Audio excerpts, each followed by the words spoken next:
And family, welcome back to the Crime and Cookie Juice podcast with your host, Detective Chris Anderson. And Attorney Fatima Silva. the team of this one is, I don't even want to give it away, but I am so proud. Number one, I'm proud that we even got this man to come on this podcast. I knew he would do it. I knew he would. But to hear him speak and see what he has to offer now that he is a free man is just amazing. And I knew he would be the one. Oh, yeah. This was the powerful. podcast we had to have.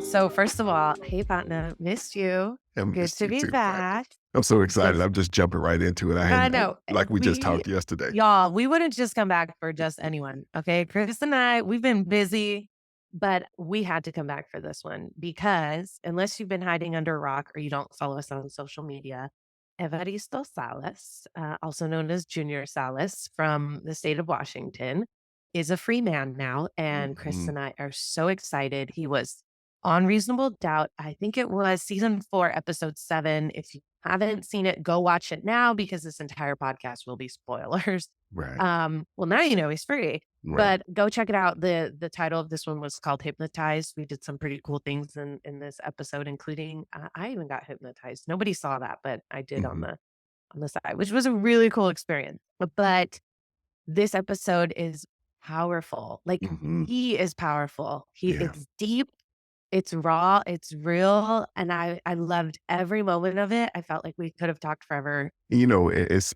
so good. I think I said this during the episode. This world is just a much better place with Evaristo Salas out because I truly, truly believe, number one, that the man was wrongfully convicted, of course, hands down. But he'll admit to you, which I think he kinda talked about it in our podcast, that, he's a better man that he went but because he went to prison, and that's kinda screwed up to say, but he knew that he'll be the first one to admit that he was on a bad path, and having this thing that happened to him, which we'll talk Mhm. more about it in the podcast, having this thing that happened to him actually put him in a better place, and he's a much better person because of it, Oh, even though it's so bad that yeah, this man despite spent a it. day in prison. Despite it all. Come along with us on this ride. There is laughing, there is crying, there's all of the above. Join us as we have the honor and privilege of speaking with Evaristo Salas, now exonerated. Enjoy. In November 1995, 15-year-old Evaristo Salas was charged for the shooting death of Jose Arreola on a foggy November night. Although Salas was only 15 years old when he was charged, he was tried as an adult and ended up sentenced to nearly 33 years in prison. Salas always maintained his innocence. Evaristo's conviction was based on the testimony of two people, Arreola's girlfriend and a police informant.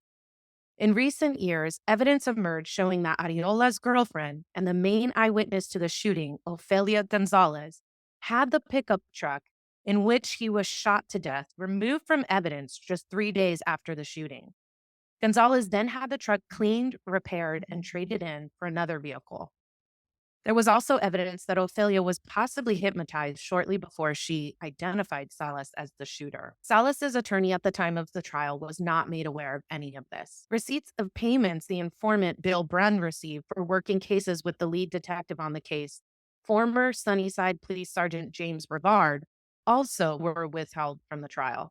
Salas's attorneys, Laura Shaver and John Marlowe of the Washington Innocence Project, argued the state withheld crucial evidence that would have helped Salas's case. After 3 days of testimony in court proceedings to determine whether Evaristo Jr. Salas could get a new trial, Yakima County Prosecutor Joe Brusick dismissed the charges with prejudice, meaning they cannot be refiled. Evaristo Salas was released on August 17th of this year. All right. Before we begin, again, good morning, Mr. Salas. Can you hear okay? Yes. Thank you. All right, Mr. Roberts. Good morning, Your Honor. Thank you for giving the state yesterday afternoon to confer. I met with Mr. Brusick and I have a proposed order for the court. Okay. We're seeking that the court vacate Mr. Salas's convictions and dismiss the matters without prejudice because we believe that on a motion for a new trial, it would be remanded to the Court of Appeals and then brought back here for a new trial. All right. Ms. Shaver, any objection? No, that should say with prejudice. Does it say with prejudice? Yes. Okay. No question. No, the state agrees he was once put in jeopardy on this matter. All right, I appreciate that. For what it's worth, Mr. Roberts, this would have come back on a new trial. That I'm completely convinced that there was new evidence. Yes. I guess I want to say one further thing. Probably the most compelling part of this hearing for me, and don't have to say any of this, but I want to tell the attorneys, quite frankly, I think what stood out to me most was an observation made by Mr. Salas, as you all who have been present in this hearing recalled. Mr. Trejo's phone went off. There was Siri, and we had a light moment. And I had turned to Mr. Salas and said, please do not misunderstand. They're not taking this lightly. And I'm not sure a lot of people heard his answer, but really what his answer was, that's okay, Your Honor, because I really don't know what Siri is. But that is so remarkable because this young man has been incarcerated since 14 years old. He has missed out on 15. He has missed out on all of these changes in our world. So that is probably the one thing that I was taking away from the entire times of the hearings. And again, it was something that had nothing to do really with anything other than a reminder that Mr. Salas, a lot of change ahead, sir.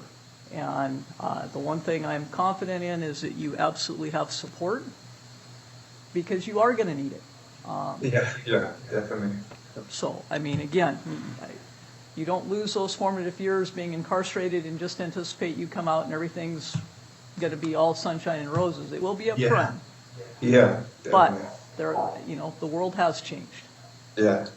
So I am signing off on this order. It should be sent to Department of Corrections immediately. Mr. Salas should be released from custody immediately. Your Honor.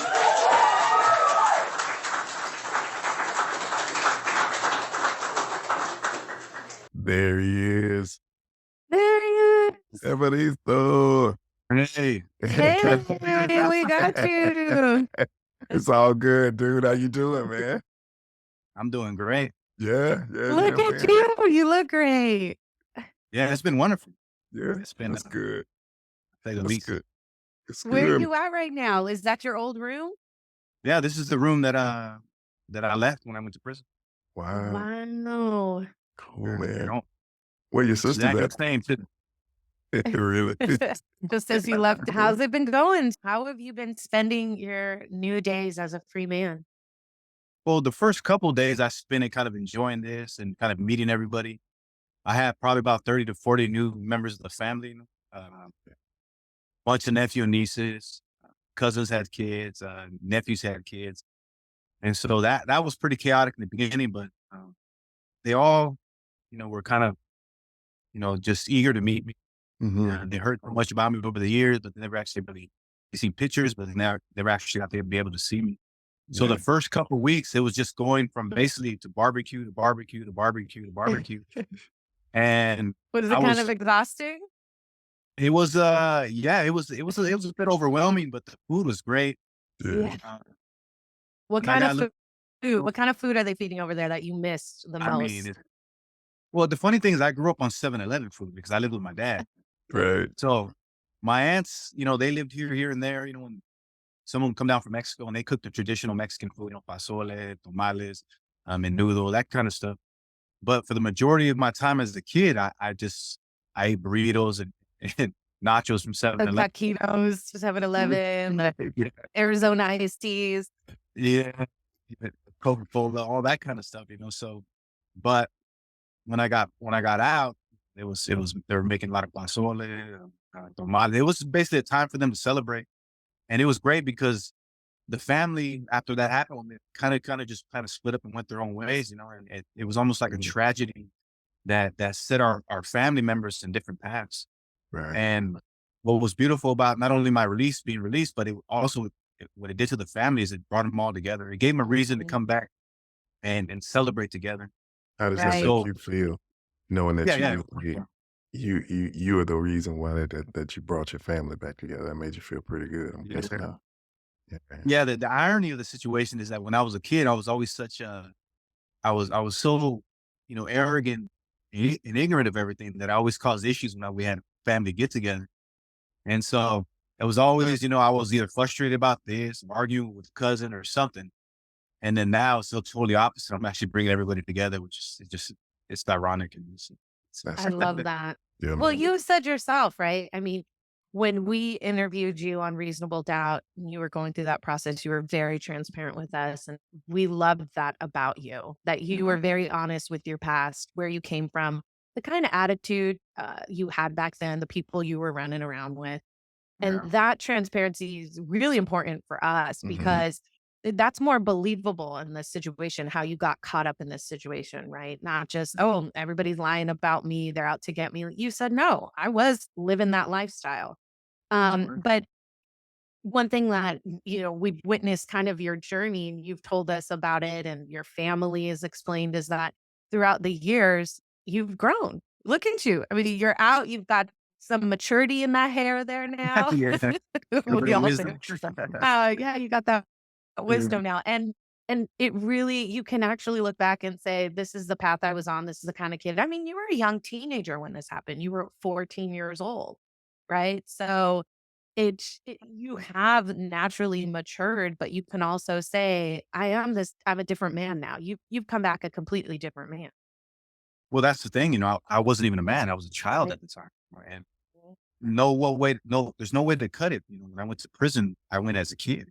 And so much so that even the prison administration would give us children's time off, wouldn't let us watch Wow. rated R movies, wouldn't let us smoke cigarettes because we weren't 18, which is it's a little strange because in one sense, you say we're mature enough to go to prison, but you won't even allow us to watch rated R movies. And it shows just the approach of the system at that time and how it's almost contradictory with each other.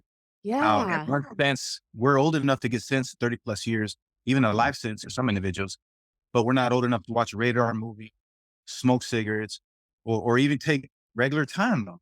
So there's a weird kind of, middle ground in that just seems a little strange.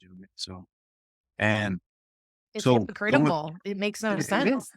it is for the state to say, look, you know, Not mature enough to watch a rated R movie, but mature enough to exactly. be in here with all of these men, Yeah. have this sentence for life. Basically, right? You were sentenced to 33 years, Yeah. 33 years. and you And did most of that time? I did 27 years of that time at 3 months. I was scheduled to be released in 2.5 years. I would have done I would have done a little bit under 30 years, 29 years if I'd have done the whole sentence. Mhm. And Was I there a still have, point where you felt like, I'm gonna be here till the end? well, I mean, in the beginning, that number was so big to me as a child. I couldn't comprehend it. I couldn't make sense of it. And that was the strange thing about it is that when I got sentenced to that time, it was such a big number that it was strange because my mind wasn't mature enough to understand the gravity of that situation. And when they thrust me into, and I kind of equated to a child losing their parent at a young age. They don't understand exactly what they lost. They know they lost something, but they can't really mourn it or really understand it. And so when I got sent to prison at that age, the number was just too big. And once I turned 16, 17, 18, and my mind began to mature, it's then that I began to understand the gravity of the situation and what I was going to face in prison. And that is when the depression and the struggles with what happened to me really hit me hard.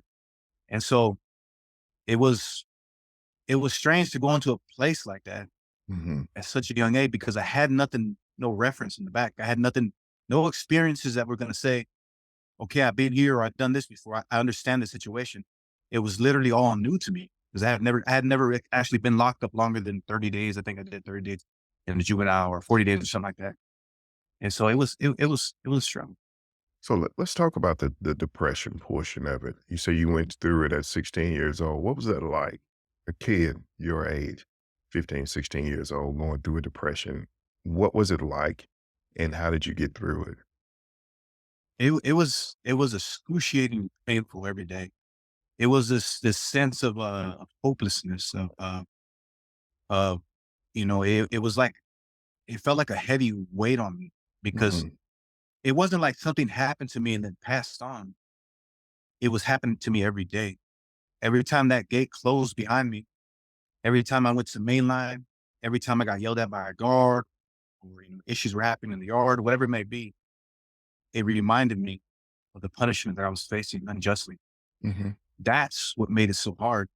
When something happens to us, maybe, a tragedy in the family, or even an accident, it happens right there.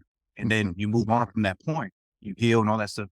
But to me, it was happening to me every second, every day. Mhm. And it was torture every single day. And there's nothing, no words can actually, I can't explain what it felt like emotionally to carry that each day. And as a child, I didn't know how to deal with it. I didn't know how to express it. I didn't know how to talk to others about it.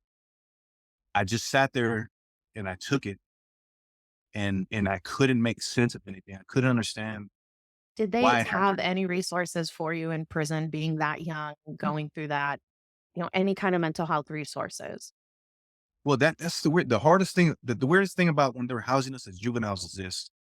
So at a certain point, they realized they didn't want us around adults. So they began to segregate us from the adult population because the adult population were preying on some of the individuals, Mhm. prior to that, and laws had passed, and they wanted to change that. The problem with that is that all certain resources are all ran by adults. So like, for instance, the legal library was ran by the majority of inmate, uh, offenders that were in there, and we couldn't be housed around them at a certain point. So when we'd go in there, it'd just be the law library and a clerk that doesn't know really much about it, who just is there to watch the inmates. And we were literally just stuck kind of roaming around, just picking books up. And, Mhm. or they wouldn't even take us for the first couple months or even years. It's like, well, you can't go because you're a juvenile or this and that. And the mental resources was this, is that we, I never went to the, or to a psychiatrist, or asked for any kind of things that, like, some medication, because all they had at that time for us was, if you need something, we'll give you pills. There was no, we'll talk to you about your emotions, your feelings, what's going on with you. There was literally nothing. So what they offer the adults, they offer that to us in a minimal kind of way, because we couldn't be housed adults. So they had restrictions that when we walk certain ways. And this was kind of after a certain period of time that I was in prison. And so, but the second part of that is this, is that there's a stigma that comes with that in prison. The minute you say that you need mental health, people start to look at you a certain way. They start to, ridicule you, they start to make fun of you, they start to think something's wrong with you. That turns into this, they start to prey on. They start to think, oh, well, this person is not right, so we can do this or do that to them. And if your group that you're a part of, which everybody's a part of one group or another, it's either race based or gang based, if they start to turn on you and kind of just throw you out to the wolves, then you're going to be in a world of trouble. So the majority of individuals that are in there, even the ones that are clearly, um, have issues, mentally, will not go to it because of that, and won't take anything because of that. And that's just the sad truth of prison. And So everybody it, just has to walk around as if they're mentally strong and not get the help they know they need because that would make them vulnerable. it'd make them weak in the eyes of everybody else. Mhm. And second, there's another part to that too, is that same kind of rule applies to any sense of compassion or any sense of, you know, uh, you know, tears or pain or any of that kind of stuff. So everybody just walks around as if they're not dealing with anything, and as if they're the hardest person on the yard, which isn't the case. Everybody puts these faces on and pretends to be, you know, able to deal, or strong minded, but in the night they're all crying themselves to sleep. And that's the reality of prison. Mhm. And it's strange because you can feel it, when you're walking in any yard, any prison yard, especially like at Walla Walla and the old prisons, you can feel the despair. You can feel the hostility. It literally comes out of the walls. And Hmm. so there's like this level of, it's almost, it almost feels like a fog that kind of permeates everything. And you're just walking through it. You can feel it, but nobody wants to acknowledge it. Yeah. Nobody wants to, You're everybody. 16, 17. I mean, you're growing up in this environment. So at And it, what point does something begin to click for you in the midst of all this? What is it that helps you? well, there was really, so in the beginning when I got thrust into there into the adult population, um, the first thing, because I was Hispanic, the Hispanics approached me right when I got there, and kind of the one thing I would say good about that moment, but it's good and bad because Hmm. one sense when they approached me, they took me under their wing. They kind of taught me the rules and regulations of prison, the way you're supposed to carry yourself, how you're supposed to act. I hit the yard with them a few times, and they pretty much told me or showed me and told me what is expected of me as an Hispanic uh, individual in prison. And so at that time, I needed that because I didn't know anything about prison. I could easily have just stepped into something and had to pay the price for that in one form or another. And and second, since I was so young and small, they protected me from the other inmates preying upon me. Mm. Hmm. And they did that to all the younger Hispanics that came in. The other groups weren't that way. As soon as a person came in that was of their race or their gang, they preyed upon that individual. The Mm. first thing they did is gave them a weapon, told them to go do something, uh, or or rape them. That was literally what we were facing in there. And so the weird thing about this is, and almost kind of like the terrible thing about it is, so in a sense, these guys are protecting me. They're teaching me the ways of prison, but what they're teaching me is only how to survive in that setting. And so this is years of indoctrination. Hmm. This is what's right. And one of the things they said, look, if somebody disrespects you, if somebody steps on your shoe and doesn't immediately apologize, you make sure you go to that yard and you hit him out in the yard and you make it as bloody as possible to make sure that every single person in there knows that if they overstep even a little bit, that this is going to be your response. And if you don't do that, then not only are we not going to protect you or from the other individuals, or not only are we going to uh, uh, not protect, but we're going to also push you out of this, or attack you in that kind of way. And they don't say it directly, but that's exactly what they're getting at. So Hmm. think about this. So I'm 16, 17, 18, and what they're teaching me is how to just keep me in prison. Right. So it's indoctrination every single day, and it becomes normal. So when I'm about 20, 22, 23 years old, I've been fed this stuff for 5 to 6 years, and it's already solidified in my mind that this is what I need to be. And I approach prison in that way. And it took years. It took maybe about when I started reading more books and that kind of stuff that I began to realize, that this kind of mindset is only meant to keep me in this place. And if I don't change in one form or another, that this is where I'm going to be for the rest of my life. I'm either going to be killed in here, do something horrible, and have to stay in here for the rest of my life, or I'm just going to drive myself crazy out of madness and all this stuff. And so I came to that realization kind of late, I would say. I was probably maybe about maybe 32, 33, Hmm. or no, about 20, 28, 28, 29.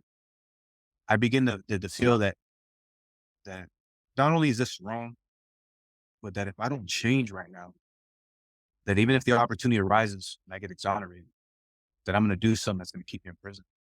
So let me ask you this. First off, how old are you now for our listeners, just for the people that are listening? How old are you now? I'm 42. 42 years old. You went to prison when you were 15, 16 years I old. Wow. was 15 when I got to county. And, 2 months after my 16th birthday, I arrived in prison.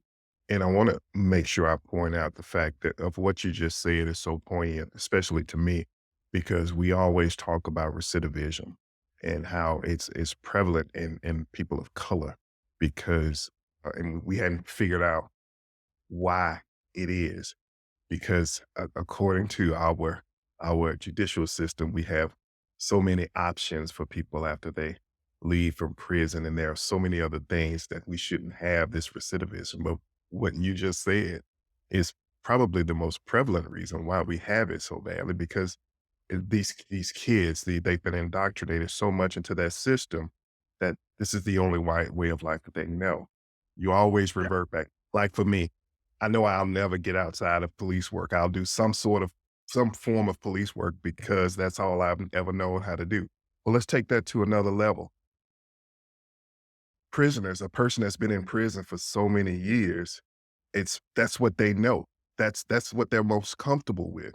So I just want you to speak on that just for a little bit, because I think that is something that's the message within this whole podcast that we're doing.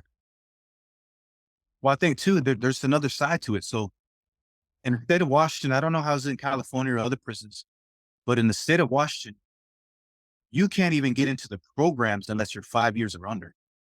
So I was sentenced to 32 years, 9 months. When I turned first, in the beginning, they didn't even have juveniles going to school because they didn't know what to do with us. They knew they didn't want us housed around adults, but they didn't know how to go about building their own system and all that stuff because they just started to separate us and that kind of stuff. So literally sat there just doing nothing in our cells. And they slowly started kind of building it up. And towards the end, when I turned 18 and went to one of the closed custodies, that's when they started getting kind of the juvenile part, bringing some of the resources in the juvenile to the prison. But when you're sentenced to 30 plus years, or when you're sentenced to anything over 5 years, there are certain programs that you can't get into. They're vocational programs. They won't pay for them. If you're a lifer, you ain't getting nothing but your GED, and that's it. And they're not going to help you in any kind of way. So everything that I asked to get or get involved in, they would ban me and say, well, you have too much time. You have too much time. You have too much time. You're not worth And the it. way- It's Yeah. like you're not worth it. You're going to be there so long. What's the point?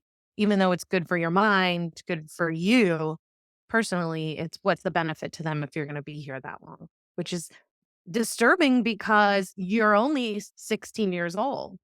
And so you're still coming out young. You still need skills and resources and all of that at the age, 40s. And it was a horrible, because in a sense that made the struggle and the depression even worse because I had nothing to kind of captivate my mind. I had nobody kind of teach me.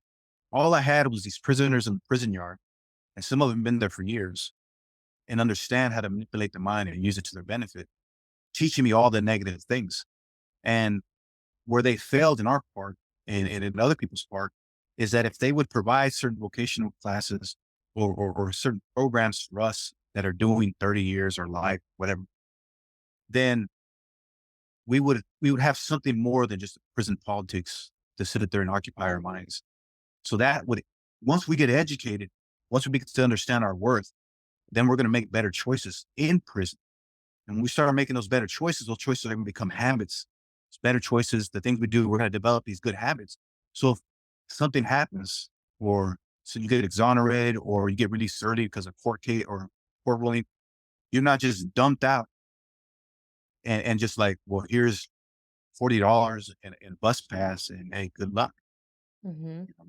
And if you're taught this stuff, if you're in there for 20 or 30 years as juvenile and then you just get out, or let's say the last 5 years or 2 years, you get to program all this stuff.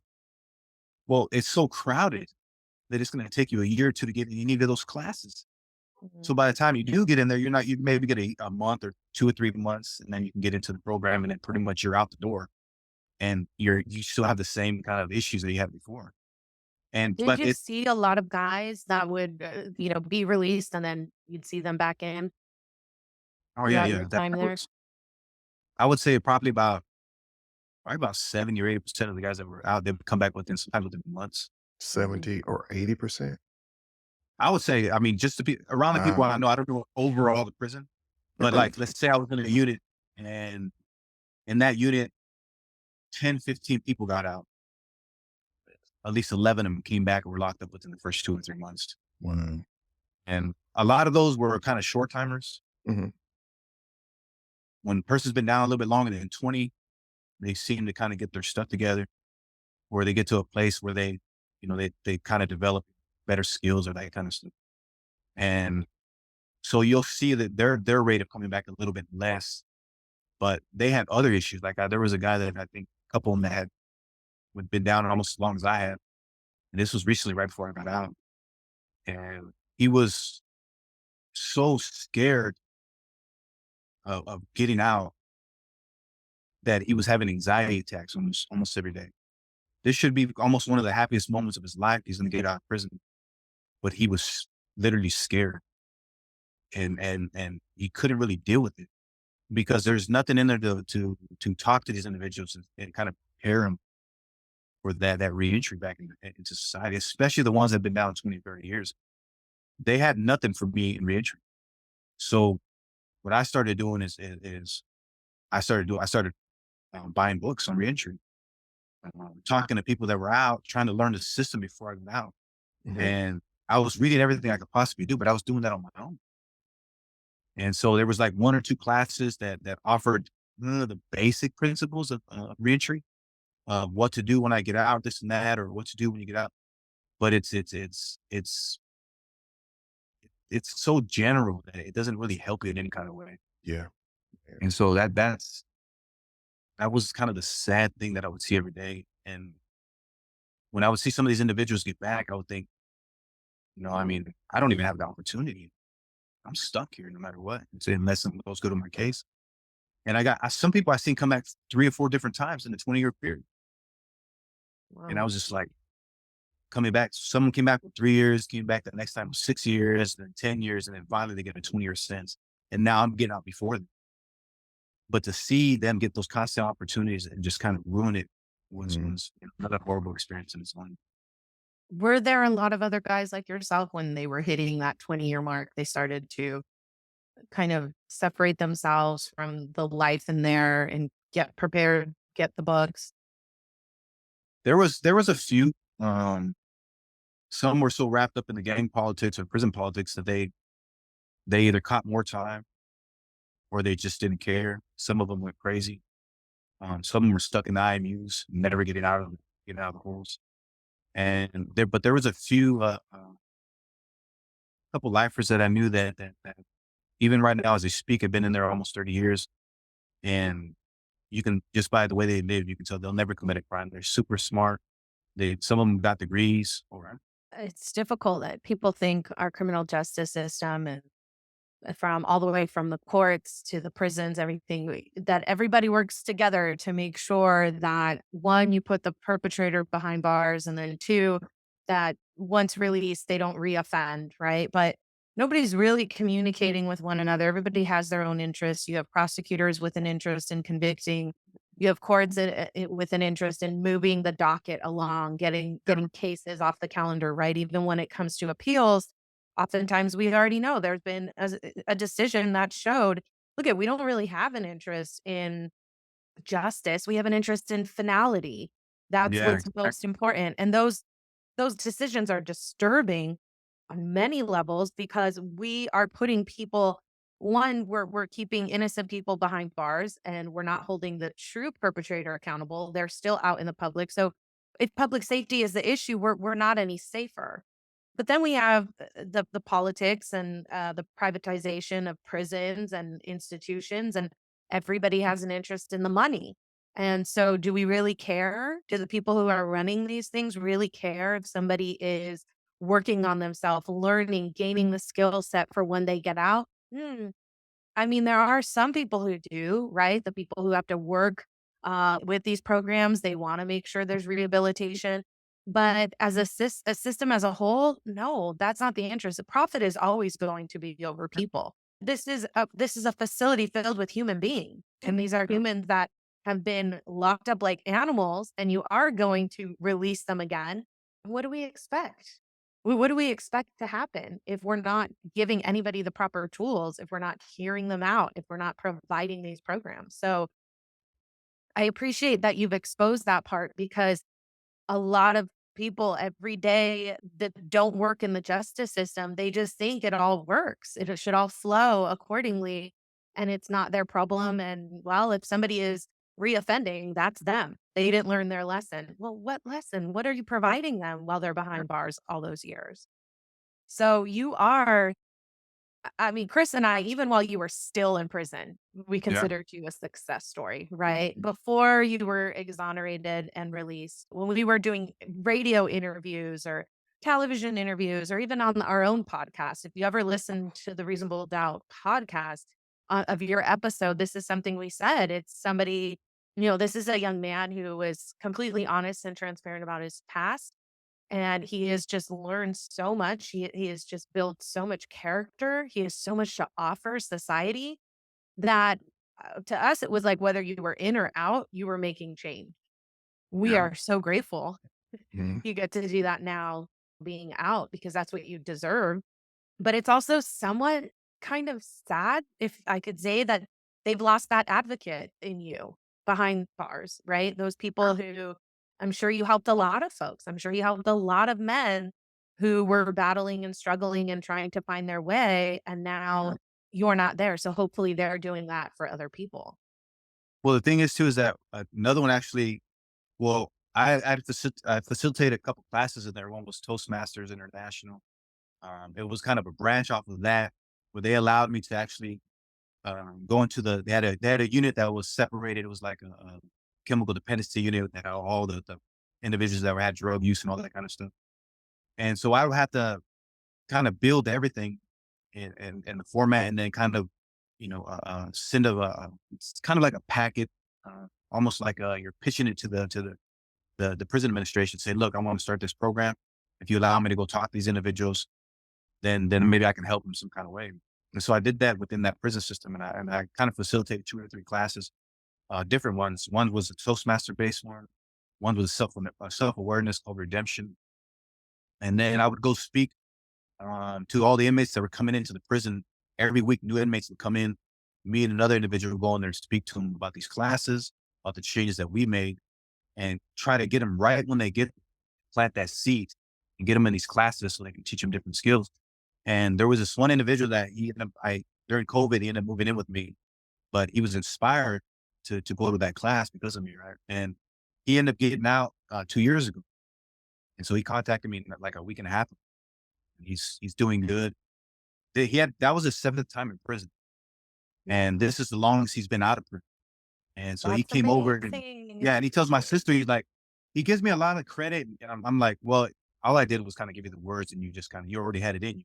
Just give you a little direction. And so he came and picked me up the other day. He's like, oh, you got to have dinner with my sister. So we had a graduation over there in prison. And his sister, we had 2 or 3 of them because he kept coming back to the programs and he wanted to facilitate the program. So he came and his sister would come and then I was there too. So they would always sit me at their table and his sister and her husband.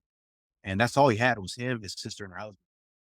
And we would sit there and we'd talk about it there. And his sister was like, man, I can't wait till you guys get out. You can sit at my dinner table together. You get exonerated. He gets out. And then he gets out and then I get exonerated. And then he comes up. He's like, hey, we got to go have dinner with my sister. So he comes and picks me up and we go all there, which is, it's just kind of it's area over towards Natchez. He's pretty far. And he starts telling me about it. He goes, oh, okay. So I work for this. He was a guidance counselor at one of the treatment centers. And that was an accomplishment on its own. Mhm. And then right now he ended up switching and jumping to he's a car salesman now. So he's telling me all the ins and outs, how to build my credit and all that stuff. He goes, this is the issue I had. And he goes, and he tells me how much he thanks me and all that kind of stuff. And we get to her sister's now and she just starts crying when she sees me, starts hugging me. And she pulls me aside and she says, you saved my brother. You really saved my brother. And she was crying when she's saying this. I kept telling her, well, no, I just tried to help him and everything. And she's like, no, no, no, I know how he was before. And I said, look, he's a Yeah. totally different man. Yeah. And he tells me that's because of you. And that was, I felt, that made me feel good because like I said, when I was in prison, I knew that everything I did, I was trying to help myself also, but I did all I could do. And I didn't want to waste my time and just be like, oh, well, be in depression, whatever it may be. So I chose to sit there and try to help others and thought, well, if I can help them in some kind of way, then some kind of way vicariously I'm living through them outside of these prison walls too. Mhm. And then Yeah. I could say to myself, well, this 7 years was hell in prison. But in that 7 years, I helped this individual, this individual to never come back. So it validates that time, even though it's a wrongful conviction. I don't belong in that place and I don't deserve it. But at the very least, I can look back and say, hey, I changed a couple people's lives. Yeah, So it mattered to me. That's And so that's powerful. that is yeah, that was powerful. That that's gave me chills. Yeah, that's powerful. Did you go and sit at the dinner table with them? well, she wouldn't let me, she just wanted me, "You sit down, I got you," and then all this stuff, and she was just there just staring at me, she had this smile, and and she says she started to cry, she says, "I remember when it was right after that Wrong Man, I think, or maybe a year after Wrong Man." She's like, "I remember when we sat there and I said that we're gonna sit at this table. When you get exonerated, he gets out," and we were there. Yeah, that's And good, man. so she's like, Yep. "Oh," she's telling me she'll come back anytime and and whatever you need, let me know. I'll echo what Fatima just said, man. You are a true success story. It does me proud to just be able to say that, hey, we had just that's a little we got to have just a little bit to do with some of this. We saw this man and we're able to celebrate with him, after he's been exonerated. But I do want to talk to you a little bit more about that journey to freedom, man. Yeah. Because there Fatima and I both know that there are other people that are in your position and that were wrongfully convicted and they're sitting in prison wrongfully. So let's talk about it. Was there ever a point that you gave up hope? I mean, I know you were fighting throughout your entire prison sentence, and I know your sisters were fighting for you also. So when was the first time that you went before a hearing board about your case? How many years in was it? I think it was 26 years in. 26? Or no, 2020 is the Okay. first hearing. Uh-huh. And you had, at this time, Laura Shaver, your amazing attorney. How did you find Laura? It was really strange how it all worked out. So, she had came across hearing about my case. So, Wrong Man was just in the beginning process of investigating my case. They contacted somebody about my case and asked. I think it might have been an investigator or some, and then somehow she heard about it and got interested in the case, and they contacted me and was like, "I'm really interested in your case. Maybe you can send me your stuff so I can kind of see, you know." It was that kind of approach, like, "Okay, I kind of believe you're innocent because Mhm. the way you say you speak with truth and all that stuff, but I need to see it." So I sent her all my stuff, and after I did that, she told me, she's like, I can't promise you that I can get you out right now. I can't promise you that we won't struggle and those kind of things. But what I can promise you is this: is that no matter how hard it gets, and even if I have no money, I'll fight for you. If I lose money, if I run out of money, we'll do fundraisers together. I'll come to your family. It doesn't matter, but I will not abandon this. And she told me that right off the bat. And What did for that feel some, like? well, I have been, alone in this process, in this struggle, with nobody really trying to help me, nobody hearing it. The lawyers wouldn't even touch it. I used to write, I used to go to the attorney red book and just pick out lawyers and just write them, and never got a response from a single lawyer. Um, and for her to say that to me was too. I remember crying about it because it was like it took over 20 years to get somebody to just say, "I'm going to help you," or "I believe you." Somebody that has the ability to make changes in my case or prove my innocence. Because it's one thing for someone to say, "I believe what you're saying," and they're your cellie, or they're your roommate, or they're a family member, or they're somebody you met, but doesn't have the means to even try to get you out of prison. This person had the skills to do it. And for her to say, not only did she do that, but she was already part of the firm, and she had to leave that firm in order to take my case because they wouldn't let her take the case. She Mhm. tried to kind of take it within the firm, that they were like, "No." And So she she she went chose to well, leave. she chose to leave that firm, Yeah. start her own firm, and I was the first case that she took, and didn't Wow. charge me a single cent This ever, whole time? ever. Never asked for money, never said, "Hey, we need to do nothing." She took that whatever, I don't know where she got the money from. She found a way, and there was moments, like I said, where we had difference of opinions on the approach and all that kind of stuff, and we bumped heads or whatever. But at the end of the day, she never gave up. And she was with you up until the end. So what was that? About 6 years you worked with her? 50 years. That's incredible. Wow, Laura Shaver. I mean, that's just an amazing because she herself doesn't necessarily work with the Innocence Project. She's an appeals No, lawyer and a really yeah, good one. yeah, she's a trial lawyer. She's not even an appeals attorney. And she, yeah, she didn't work with the Innocence Project. She was on before them, Now and they she came didn't in work. later to help John Marlowe. Yeah, they came in a little bit later, yeah. I'd say about maybe 2 years afterwards or a year, something along those lines. And they decided, that, we wanna take your case, we wanna be part of this. And I was all for it. I mean, like I said, anybody who's willing to help, please do. Yeah. So just so folks listening can get a better understanding of how it happened is once you've exhausted appeals at the beginning phase, possible trial error, different issues, right? Ineffective assistance of counsel. At a certain point, you exhaust your appeals until you have new evidence. And that's when you can bring another appeal is if there is new evidence to prove that you're innocent. And this is why the appeals phase is so difficult because now you're proving your innocence. So the burden has shifted from innocent until proven guilty to guilty, prove yourself innocent. And so at some point, Laura uncovers new evidence that apparently wasn't in the preliminary evidence that your trial attorney had when he first represented you many years ago when you were younger, right? So some of this evidence that was missing is crucial was the fact that this Sergeant Rivard, who we talked about him in on the show, and you had kind of talked about just how he kind of had something out for you, right? Early on, just sounded unethical, and was willing to do whatever it took to get this conviction. But it comes out later that one of the informants who testified against you, and this happens every day, there's informants, it needs to be disclosed if an informant is paid, if they've had any kind of incentive from law enforcement, from the prosecution, anyone in exchange for their testimony. Why? Hello, that's a reason to lie.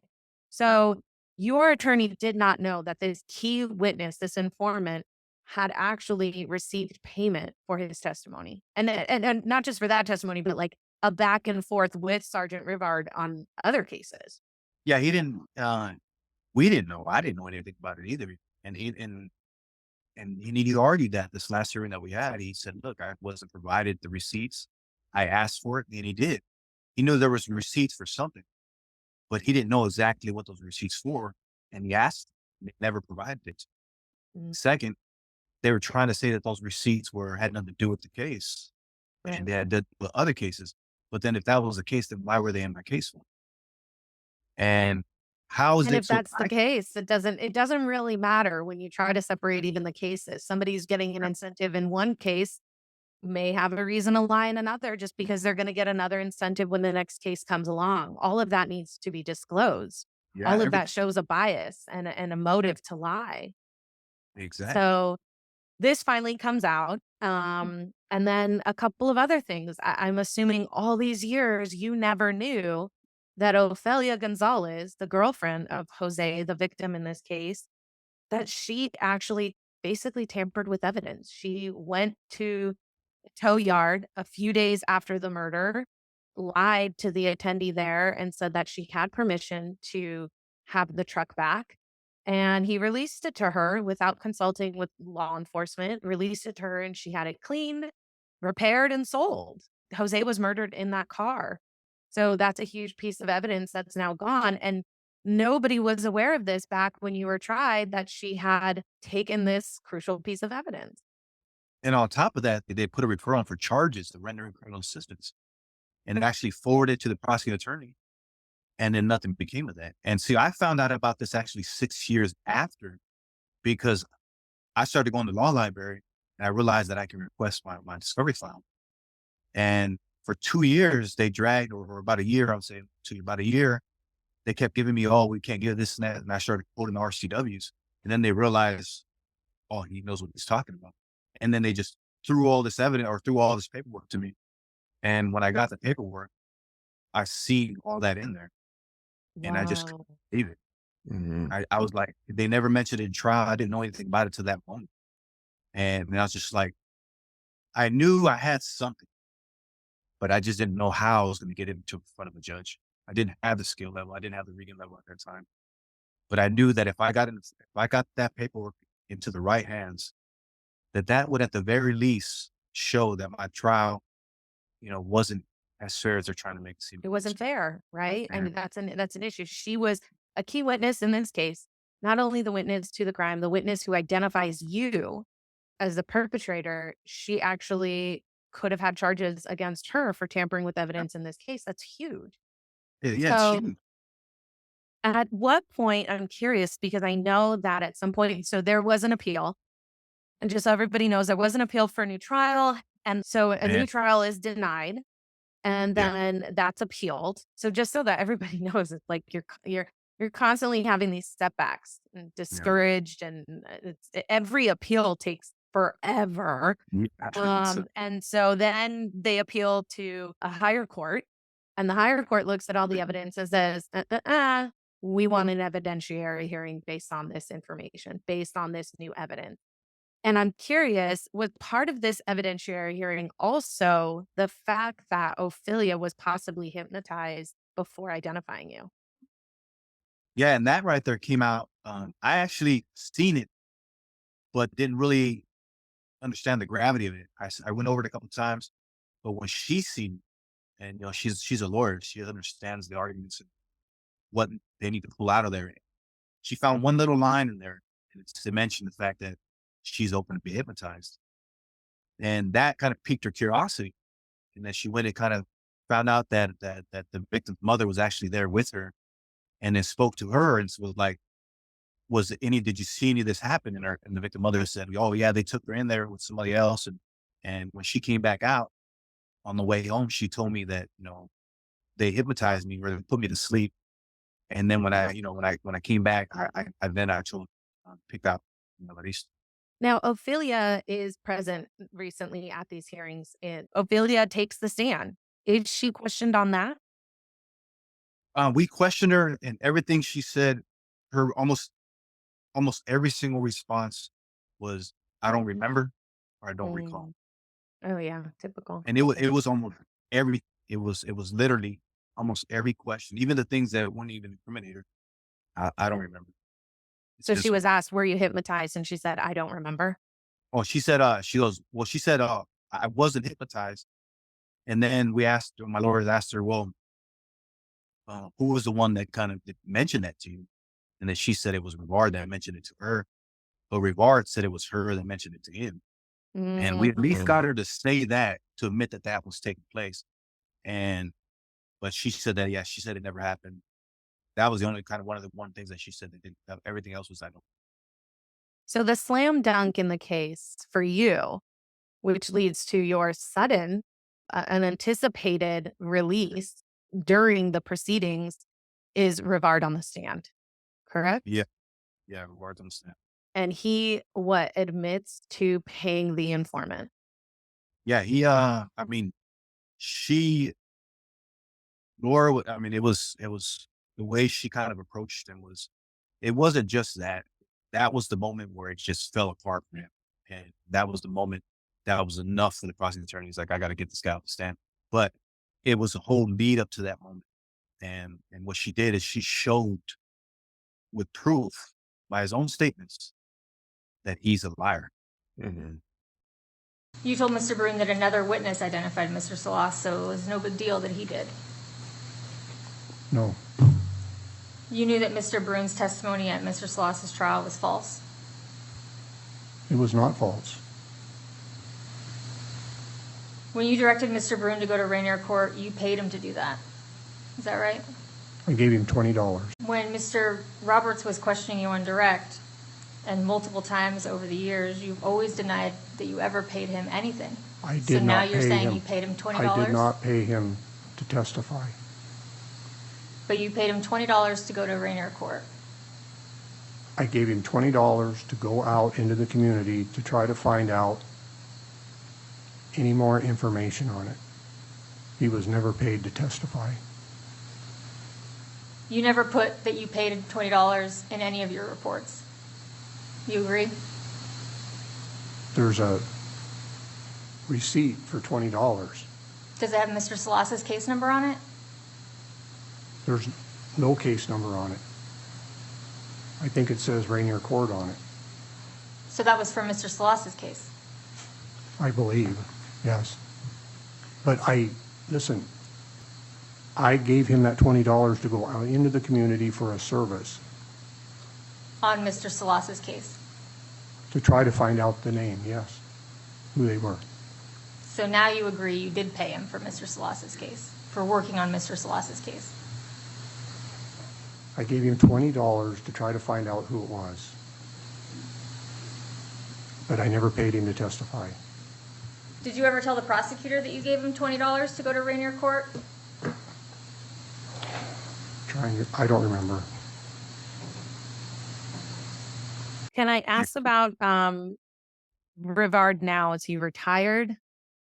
I think he's retired. I'm not sure. So just living off that pension there, Chris, you know? It's the issue I have in these situations where there's no consequences to him for this. You know, I've never been a fan of bad police work. You know, and I've always done my best to call it out when I see it. And look, I've realized he made some critical and terrible mistakes that have caused a lot of pain on both sides of this investigation. Somebody out there committed this crime. Somebody, I mean, the Arreola family has always deserved justice as well. Mhm. And it's sad because the way when I was released from, and when I spoke to people about this when I was released, yes, there was a celebration about family, but there's another family that won't be able to celebrate. What do they have now? They were falsely led to believe that I was the perpetrator of the murder of their son, which wasn't true. We showed that, and yet this family is now, that hole is wide open once again. Where is their justice? You know, I was able to come back to my dad and my family, be that 27 years later. But this family right now, what do they have?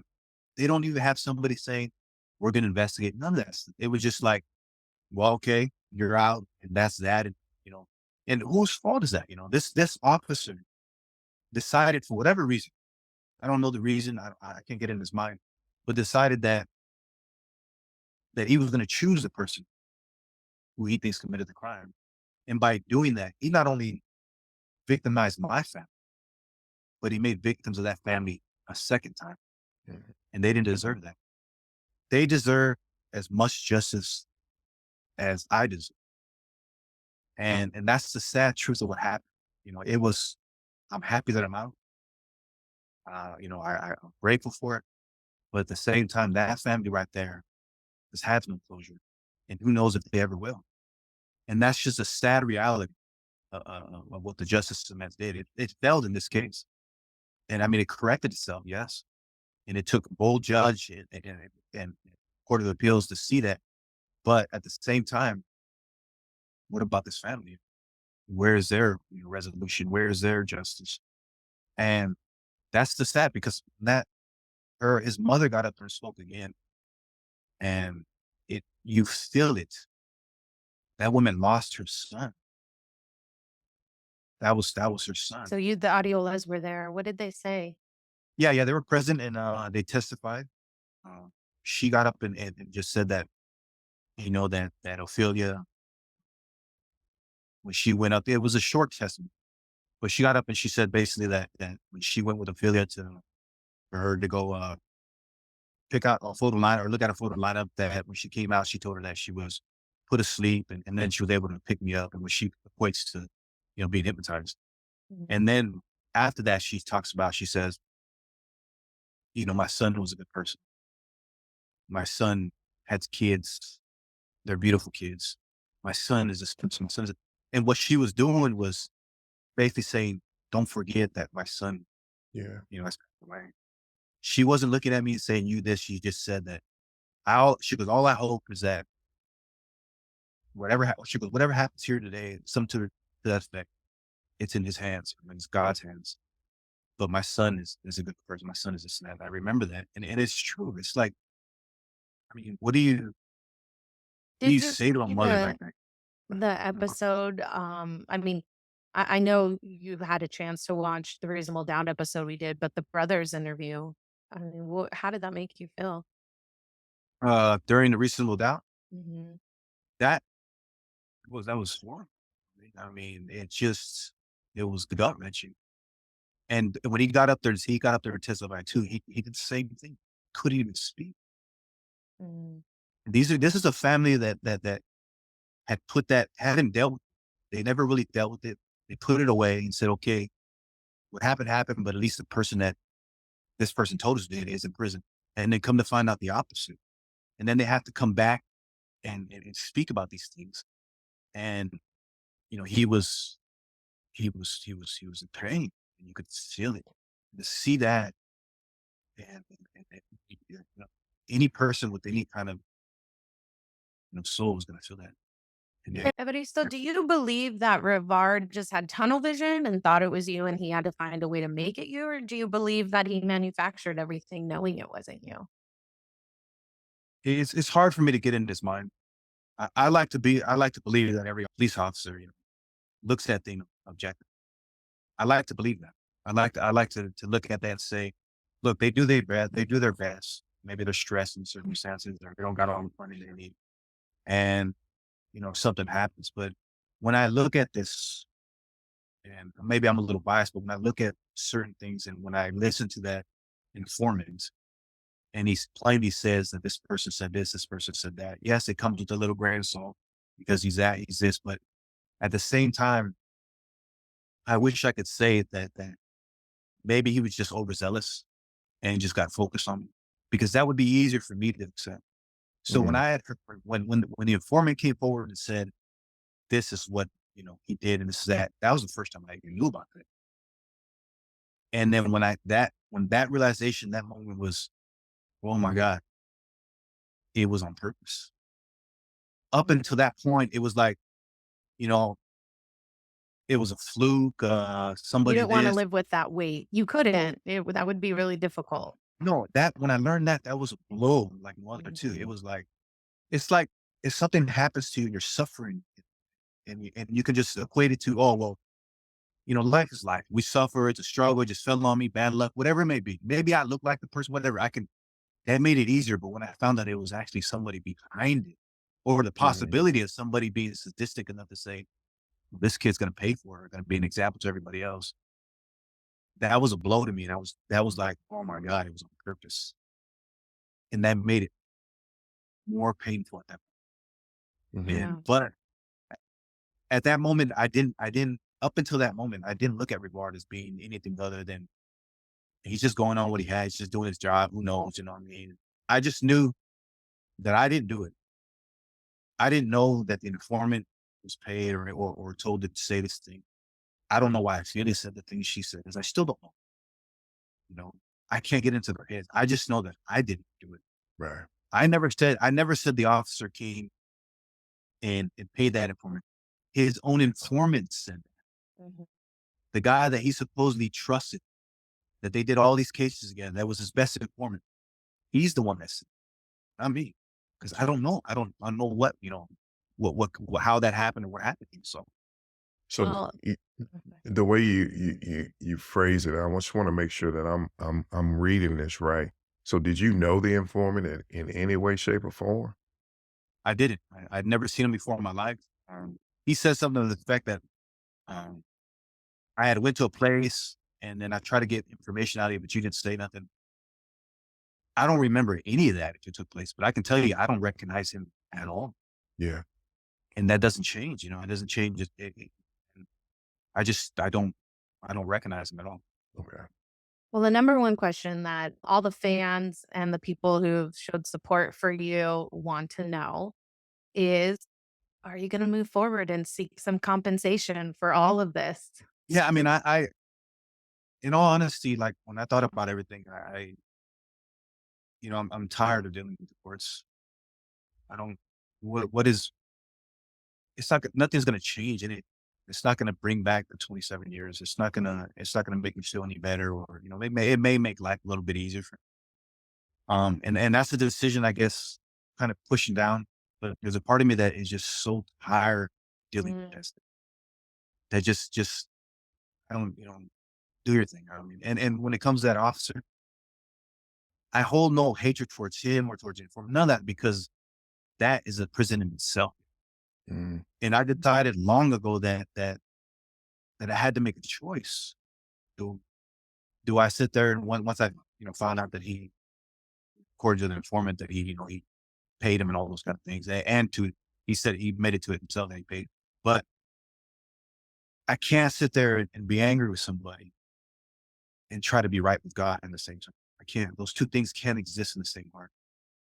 So I had to choose one, and that's the choice of forgiveness, because I want to walk with God and I Wow. don't hold on to anything. I don't want that burden.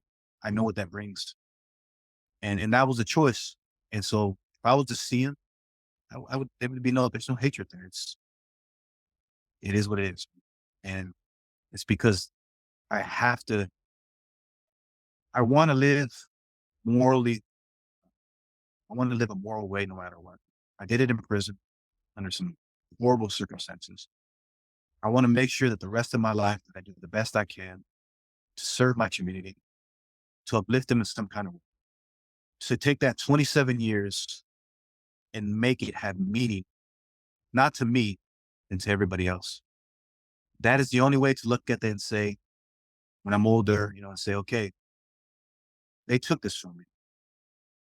27 years of birthdays, 27 years of family reunions, 27 years of family.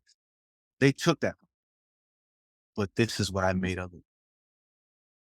And sit back and say, they didn't break, they didn't destroy me. That They molded that me. is powerful. It's very So, powerful, I Evaristo. am beyond moved over here because um that's just powerful, bro. yeah, I mean, Honestly, that you are living in that truth.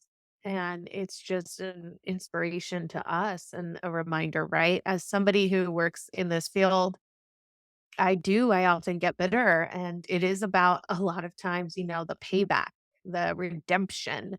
But I'm also a believer. I'm also, a follower and a woman of faith. And that reminder that you just gave, it's like, wow, if anybody saw out of all people after 27 years can say this, I mean, I'm encouraged and I'm checked too, because the amount of bitterness I started to build up throughout your case, and anger and all of that. But you're right, it doesn't benefit you, and this kind of mentality doesn't benefit any of us, and that's just why I am just so grateful that God pulled through and you yeah, were in a big released. way. And not just really released before your time because that's what you were due. Released and you are still young and you are still able to make an impact on so many people's lives. And I want to see you do that. We want to see you do that, which is why, we're doing this podcast and we want to get your name out there. We want to make sure because you're such an example to not just young people, of course, right? And headed down the wrong path, but to all of us. I mean, I'm sure Chris got goosebumps right now when you were preaching that little sermon right there. So when I got out, it was funny because there was only a few people that ever, stayed in touch. And I mean, I can count them on one hand. And some of the individuals that I came across, I hadn't seen, spoken to in 27 years, more than 27 years. And someone told me, because I came out and I embraced all of them, I hugged them as if I'd seen them yesterday. What I mean? And somebody told me, or they told me not to, it was a couple weeks ago. They said, hey, these people or that person, this person wasn't there for any kind of way. Why is it that you sit there and just, you're hugging them or you're embracing them? I said, it's because I need to start just because they decided not to be there for me or whatever it may be, doesn't mean I said that hurt me. Yes, it hurt me bad in prison, but it doesn't mean that I got to do the same back to them. Mm. So I took this moment and said, no, that's wrong. Gone. I'm going to smile with you today. Genuine smile. I'm going to hug you and I'm going to look at you as if you were there for me every single day, even though you weren't, because that's a part of my journey. That's a part of my evolution. And it goes back to the same thing is why bring that kind of hatred or that kind of anger and say, well, you weren't there for me. Then that just creates a whole nother prison.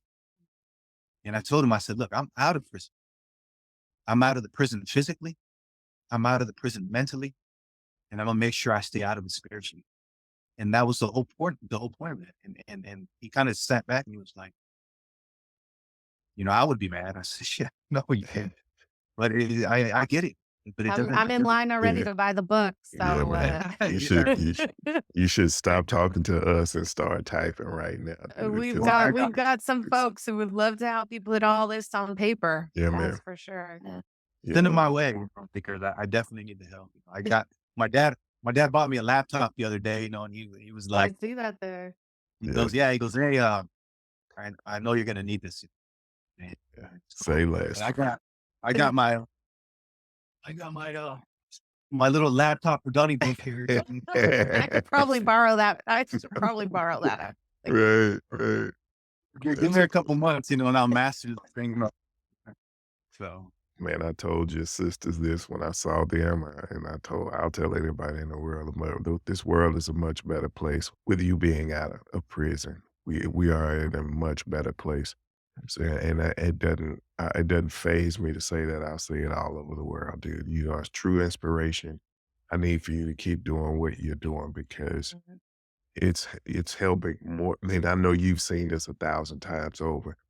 It's helping more people now. Your story will help more people than you could ever imagine, and I'm proclaiming that in the name of Jesus. Yeah, so Oh, keep doing what you're doing, sir. you're gonna start Because praying on here. I know, man. I'm trying to hold it back, but Wanda. you've been I truly see a lot out of you. Keep pushing forward, keep doing what you're doing. And look, I'm proud to say I know you.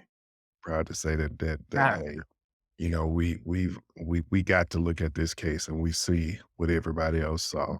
And I'm just so happy to even be in this forum with you right now because you are a true inspiration and your message is going to go further than what you could ever imagine.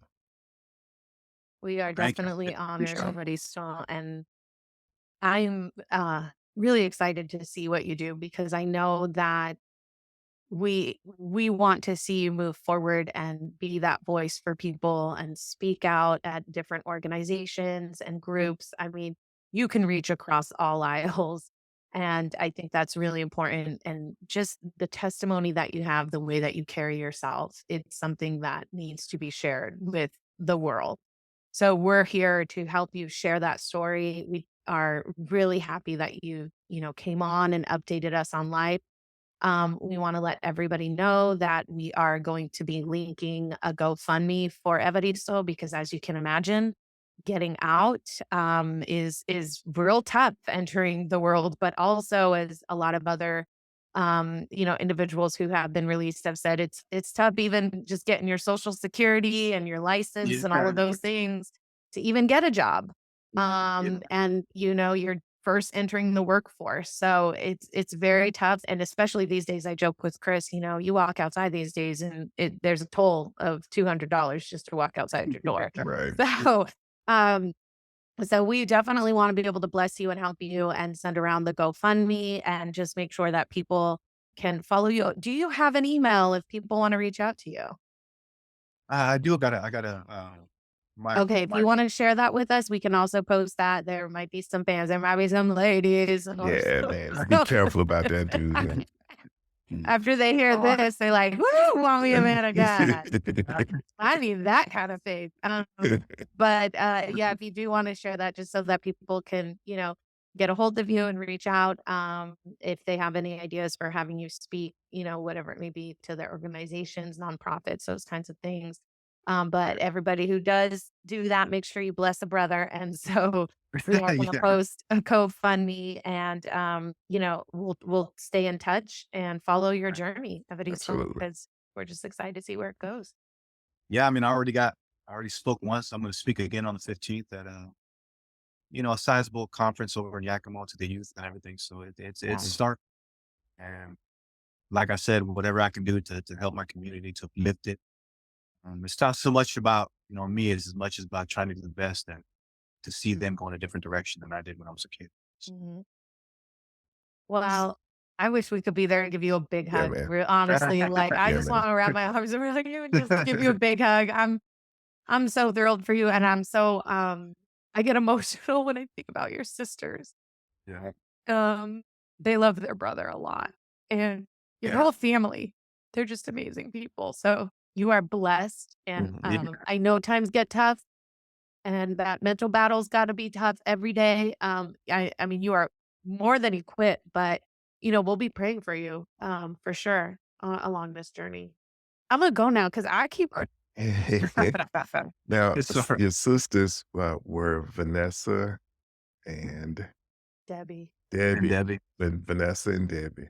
Look, dude, I have sat in a room with some serious murderers. I mean, I've sat down with people who have definitely committed murder and Yeah, have me not too. been afraid. Right. But I was not afraid of any of them as afraid as I was when I sat across from your sisters. Yeah, dog, they are some You sat across fighters, from man. Debbie. Yeah, Debbie yeah. don't play. Yeah, dog. I mean, yo, she is a true fighter for you, man. At least that's what I felt her spirit. So I was hoping to God that we couldn't come back and the only thing that we wanted to tell them was something good. So I'm glad we got that opportunity. Yeah. Great to meet them, man. I hope that they're He was doing like, well. I'm not going back to sit in front of those Yeah, girls. I'm Tell not them doing we it. can't. Yes. Look, as small as she is, she gonna kick me in my kneecaps or something, dude. So. You were up with her. I know her fear. Right. Oh man. I mean, they're the softest and the hardest at the same time. They love you more than anything. And I love that they've always been by your side advocating for you. And now they get to see all that you're gonna do and see you. It's life is just beginning. You could get married, you could have kids if you want, Yeah, man. Oh yeah, So I got a fiance right now, so she's been with oh, me. do you? Okay, so no ladies miss Congratulations. Yeah, Will, make sure you okay? put that out there. Evaristo Salas has a fiance. The fiance. Yeah. Okay, Wonderful wait. fiance, and I got a little boy with her too. I'm raising him, but he's my boy, So There you go. That's right. That's That's right. awesome. That's Wait, awesome. real quick side note. When did you meet her? I met her almost 5 years ago, so she's been through the whole Wow. journey, Wow. through all the struggles, We didn't learn about a fiance. No, we did through not. all the pain. She's been through it all with me, That's and cool. Oh, that's so awesome. That's really cool.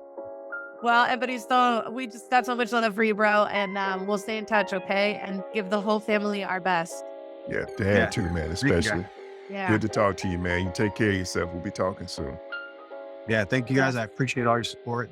All right, family. Thank you again for listening to the Crime and Cookie Juice podcast with your host, Detective Chris Anderson, and Attorney Fatima Silva. we hope to see you guys soon. Very soon. Thanks, guys.